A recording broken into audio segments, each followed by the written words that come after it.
would our friends in the DLLS chat room tonight, do they like the NBA Cup the way it is? And to remind you what that means in a 67-game tournament, 66 of those games are really just regular season games where the score counts twice.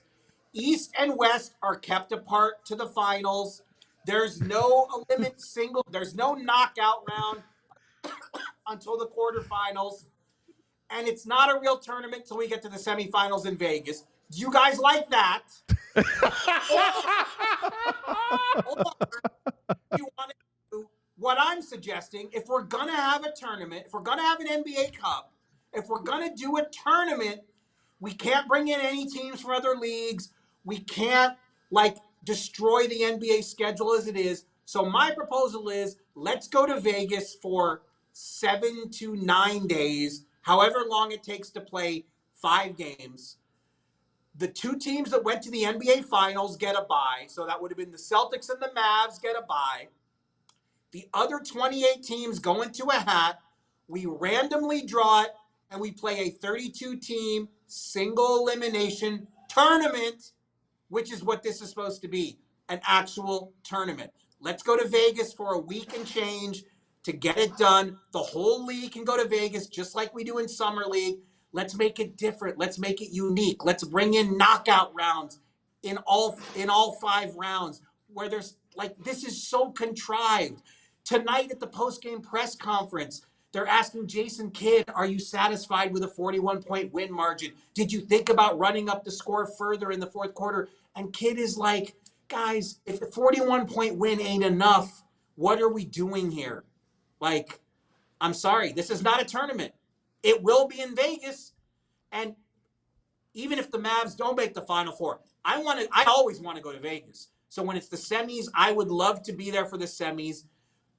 From the semis and the finals, it does have a real tournament feel. For people to care about this, it's got to be different. It's got to be unique. There's got to be some injection of variety from somewhere.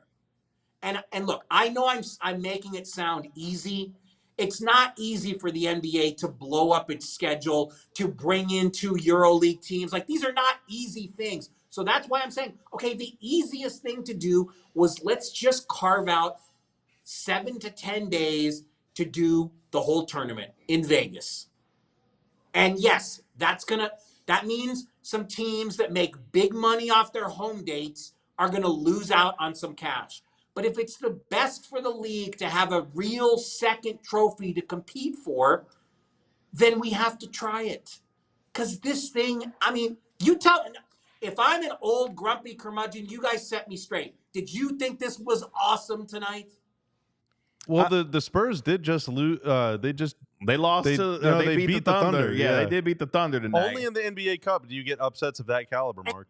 Ask you honestly, do you think the NBA Cup was the driving force behind that performance?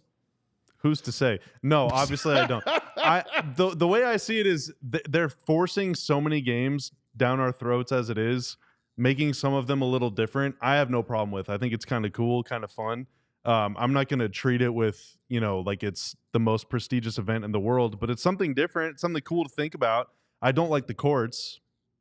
Yeah, the courts are doing a lot of heavy lifting here. I like courts. I am, not all of them, but in general, that's what I'm saying. The reason they have to do the courts and make them as gaudy as they are is because there is no variety in this. There's no real variety in this thing.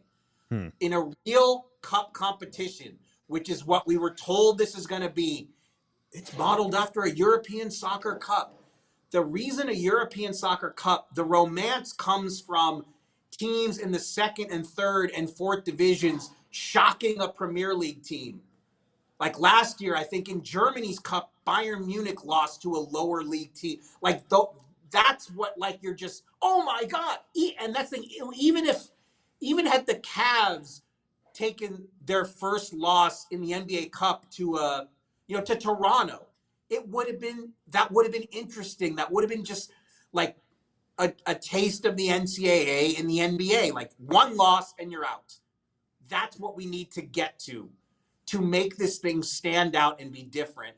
and we're just so far away from it. That's what discourages me. But like I said, I don't want to influence you. If you genuinely like it, if our friends in the chat think I'm just a crazy old man shouting at the clouds, then that's fine. But I'm just giving you my unvarnished take on all this. You have 80% of the vote right now. So. Yeah, and two things. Number one, this VOD is going to be incredible. I can't wait to see this be put on a VOD for our channel. And number two, and Drew made the point, and Drew, you're exactly right. With Marc is a big soccer guy.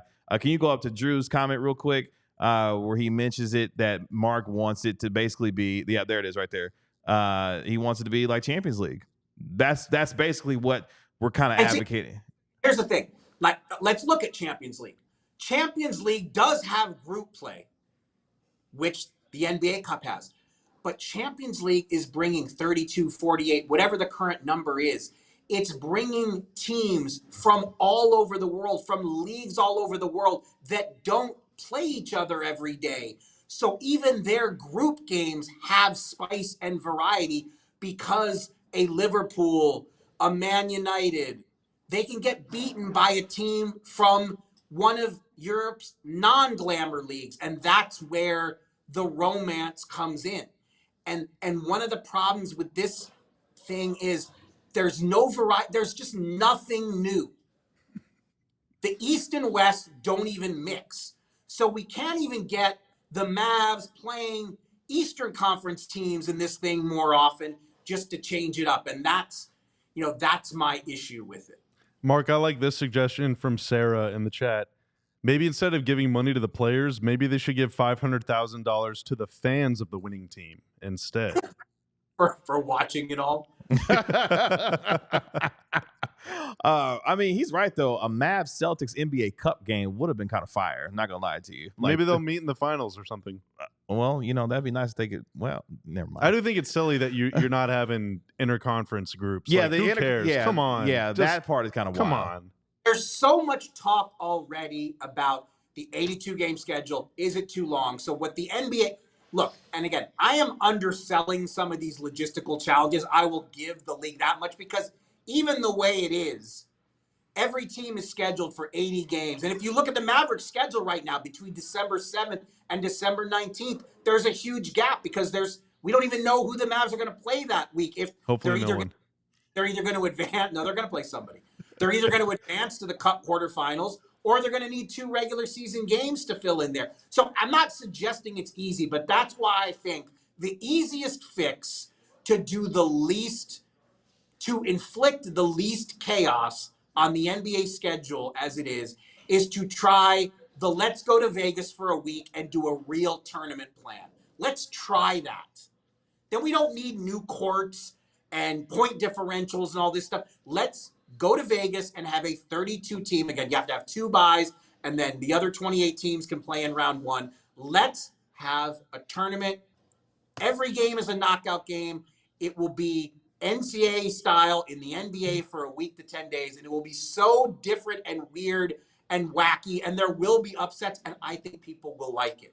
And then, because you've only taken a week out of the schedule, you can figure out the rest of the schedule around that. At least I'd like to think so. We all silly like the mayor.